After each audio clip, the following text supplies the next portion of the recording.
Die meisten Bachelorarbeiten scheitern nicht am fehlenden Fleiß, sondern an einer falschen Vorstellung davon, wie wissenschaftliches Arbeiten wirklich funktioniert.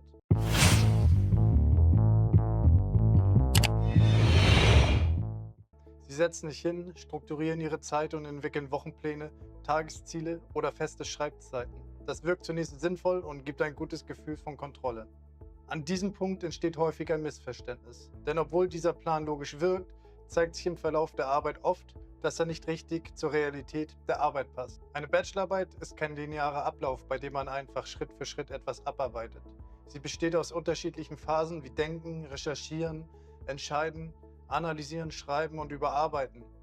Diese Phasen unterscheiden sich deutlich in ihrer Arbeitsweise und in ihren Anforderungen. Klassische Zeitpläne gehen jedoch oft davon aus, dass bereits im Voraus klar ist, was an einem bestimmten Tag oder in einer bestimmten Woche geleistet werden kann. Genau das ist bei wissenschaftlicher Arbeit in vielen Fällen nicht realistisch. Wissenschaftliches Arbeiten ist ein Denkprozess. Ideen entwickeln sich, werden angepasst oder verworfen. Strukturen verändern sich und Klarheit entsteht häufig erst im Verlauf der Arbeit. Hinzu kommt ein weiterer Aspekt. Menschen neigen dazu, den Zeitaufwand für komplexe Aufgaben systematisch zu unterschätzen.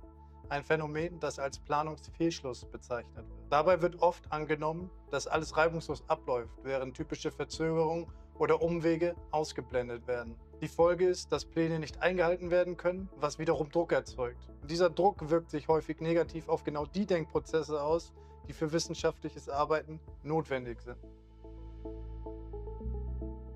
Ein hilfreicher Perspektivwechsel besteht darin, Planung anders zu verstehen.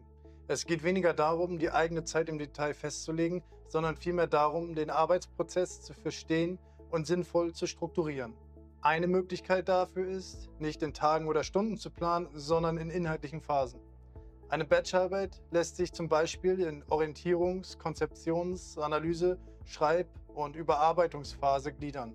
Jede dieser Phasen verfolgt ein eigenes Ziel und bringt unterschiedliche Anforderungen mit sich. In einer Analysephase entsteht möglicherweise noch kein Text, während in einer Schreibphase nicht jeder Tag gleich produktiv verläuft. Fortschritt zeigt sich deshalb nicht nur in geschriebenen Seiten, sondern auch in gewonnener Klarheit, getroffenen Entscheidungen oder verbesserten Argumenten. Wenn ein Plan also nicht funktioniert, ist das kein Zeichen dafür, dass du grundsätzlich falsch arbeitest. Oft ist es ein Hinweis darauf, dass der Prozess komplexer ist, als er am Anfang erscheint. Und wenn dabei Zweifel aufkommen, ist das kein Grund zur Sorge. Zweifel und Unsicherheiten sind kein Zeichen von Versagen, sie sind ein normaler Teil des Prozesses, den die meisten erleben, die wissenschaftlich arbeiten. Entscheidend ist nicht, ob diese Phasen auftreten, sondern wie du mit ihnen umgehst. Oft sind sie ein Hinweis darauf, dass du dich gerade mit etwas auseinandersetzt, das noch nicht vollständig klar ist, und genau in diesen Momenten entsteht häufig der eigentliche Fortschritt. Dieses Video ist Teil der Videoserie von Thesis Kompass, deinem Wegweiser durch die Bachelorarbeit. Wenn du dir mehr Orientierung im Prozess wünschst, schau dir gerne die nächsten Videos an.